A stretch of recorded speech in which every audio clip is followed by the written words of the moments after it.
बहुत समय पहले की बात है। एक छोटे से गांव में रामदयाल नाम का गरीब किसान रहता था। उसके पास जमीन बहुत कम थी और खेती के लिए साधन भी नहीं थे। वह पुराने बैल और टूटी फूटी हल से खेत जोतता और बरसात का इंतजार करता। रामदयाल दिन रात मेहनत करता, लेकिन अक्सर फसल उतनी नहीं होती कि उसके परिवार का पेट भर सके।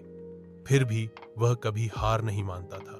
गांव में कई लोग उसे देखकर कहते, अरे रामदयाल, इतनी मेहनत क्यों करता है? किस्मत खराब हो तो मेहनत से क्या होगा? लेकिन किसान मुस्कुराकर जवाब देता, मेहनत करने वाला कभी हारता नहीं, आज नहीं तो कल किस्मत भी साथ देगी। एक साल गांव में भयंकर सूखा पड़ा। कुएं सूख गए, तालाब खाली हो गए और खेत बंजर हो गए। बहुत से किसान गांव छोड़कर शहर चले गए। रामदयाल के पास भी विकल्प था कि वह कहीं मजदूरी करने चला जाए, लेकिन उसने ठान लिया, मैं अपनी मिट्टी नहीं छोड़ूंगा, चाहे हालात कैसे भी हों। उसने सूखी जमीन में गोबर और पत्तों से खाद बनाना शुरू किया। बरसात का पानी जमा करने के लिए गड्ढे खोदे और छोटे छोटे बांध बनाए।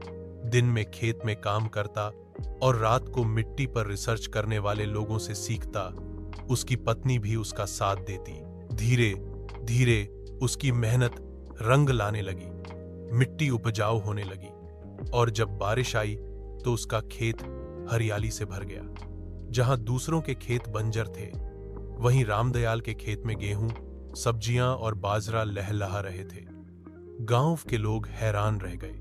रामदयाल न सिर्फ अपने परिवार का पेट भर पाया, बल्कि गांव के गरीब लोगों को भी अनाज बांटने लगा। उसका दिल बहुत बड़ा था।